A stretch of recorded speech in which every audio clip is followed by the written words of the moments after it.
Praise the lord, హల్లెలూయా. మన ప్రభు అయిన యేసుక్రీస్తు నామం పేరట ఈ ఉదయకాల సమయంలో మార్నింగ్ లవర్స్ ద్వారా యేసయ్య ప్రేమ గల మాటలు మీకు అందించడానికి ప్రభు ఇచ్చిన శ్రేష్టమైన కృపకి సమస్త ఘనత మహిమ ప్రభావములు కలుగునుగాక. దేవుని బిడ్డలారా, ఎలా ఉన్నారు? దేవుని కృపాక్షేమాలు తోడుగా ప్రతి విషయంలో దేవుని సహాయాన్ని అందుకుంటూ కొదువు లేని కృపను అనుభవిస్తూ కుటుంబాల్లో కూడా తక్కువ కొదువ అనేది లేకుండా మీరు ఆత్మీయ జీవితాల్లో ముందుకెళ్తున్నారని మిమ్మల్ని బట్టి స్తోత్రాలు చెల్లిస్తున్నాం.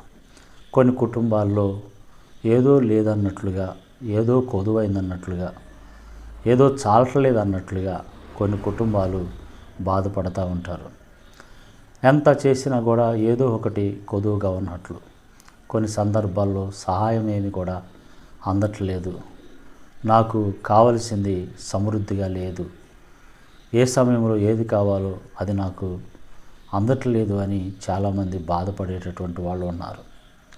23వ కీర్తన 1వ వచనంలో, యెహోవా నా కాపరి, నాకు లేమి కలుగదు. దేవుడు మన కాపరిగా ఉంటే ఏమీ కూడా కొదువై ఉండదు, ఏమీ లేకుండా ఉండదు.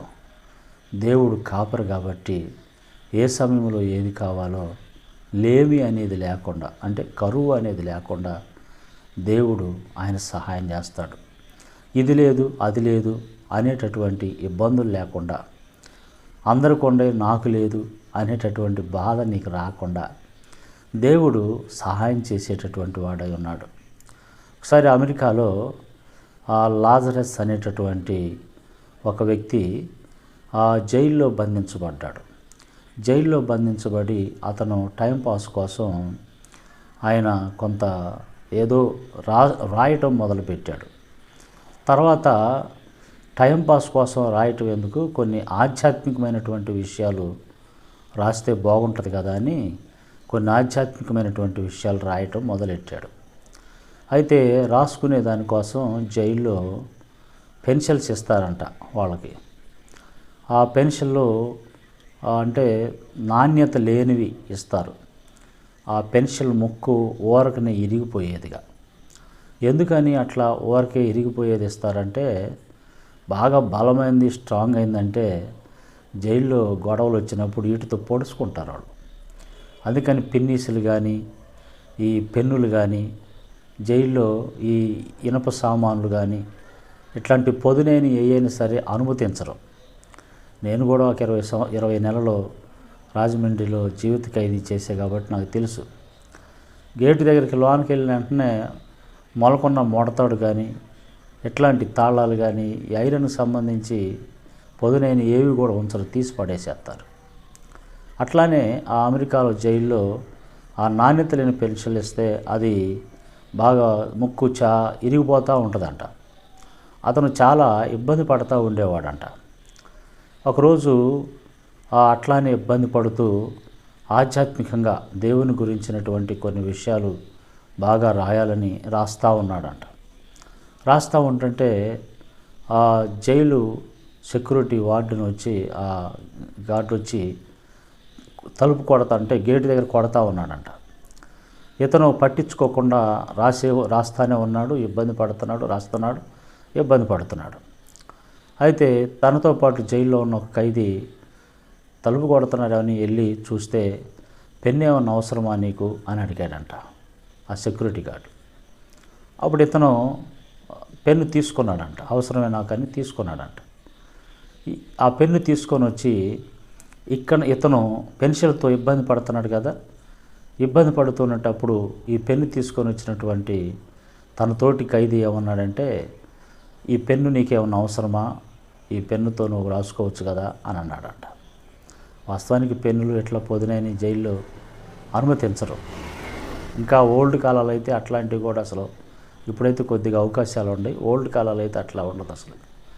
ఇప్పుడు ఇతను ఏం చేశాడంటే, పెన్ను నాకు అవసరమే, నేను కొన్ని ఆధ్యాత్మికమైన దేవుని గురించినటువంటి విషయాలు, యేసు ప్రభు వారి గురించినటువంటి విషయాలు నేను రాసుకోవాలి నా ఆత్మీయ జీవితానికి అని చెప్పేసి ఆయన ప్రభుని ధ్యానించుకుంటూ రాస్తూ ఉన్నాడంట.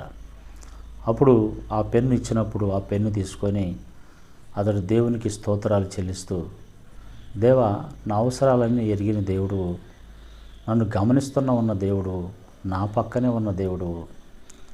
జైలు సెక్యూరిటీ గార్డు అతనితో మాట్లాడి నువ్వు నాకు ఈ పెన్నుని ఇప్పించావు. 40 రోజుల నుంచి పెన్ను కోసం ఇతను ప్రార్థన చేస్తున్నాడంట. తర్వాత దేవుడు మరి ఆ ప్రార్థన ఆలకించి అవసరం తిరిగి ఆ సెక్యూరిటీ గార్డు అడగకపోయినా కూడా పెన్ను ఏమైనా అవసరమా అని అతనున్న సెల్లి దగ్గరకు వచ్చి అడగటం, ఇవ్వటం. ఇతను దేవుణ్ణి, నువ్వు నాకు ఇచ్చావు, నా అవసరం తీర్చావు, నిన్ను నమ్మిన వారికి ఏమీ కొదువు ఉండదు, నువ్వు నా కాపరవి, నాకు లేమి కలుగుదని జైల్లో సంతోషంగా దేవుణ్ణి స్తుతించి యెహోవా నా కాపరని పాడుతున్నాడంట. నా ప్రియ దేవుని బిడ్డ, ఈ మాటలు వింటున్న నీ జీవితంలో కూడా ఒక విశ్వాసం కలగాలి, ఒక నమ్మకం కలగాలి.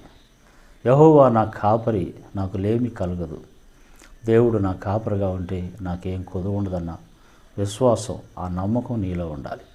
ఆ విశ్వాసం ద్వారా నీవు కొదువు లేని జీవితాన్ని, తృప్తికరమైన జీవితాన్ని, అభివృద్ధి అయిన జీవితాన్ని, ఇది లేదు అది లేదు అని లేకుండా సంతోషకరమైన అన్నీ కలిగి ఉండాలని నేను, దేవుడు నాకు ఇచ్చాడు, నాకు దేవుడు ఉన్నాడు, నన్ను గమనిస్తున్నాడు, నన్ను చూస్తున్నాడు, నా పక్కనే ఉన్నాడు, నా అవసరతలన్నీ తీరుస్తాడు, ఆయన నా కాపరి, నాకు లేమి కలగదు అని నీవు ఈ ఉదయకాలంలో దేవుని గురించి పాడు, స్తుతించు, ఘనపరచు, కొదువులేని జీవితాన్ని అనుభవించు.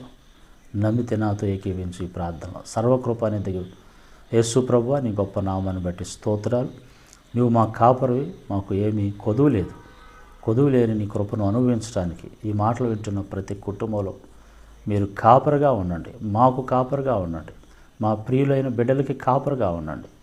ఏమీ కొదువు లేకుండా ఏ సమయంలో ఏది కావాలో సహాయం చేసి ఆశీర్వదించండి.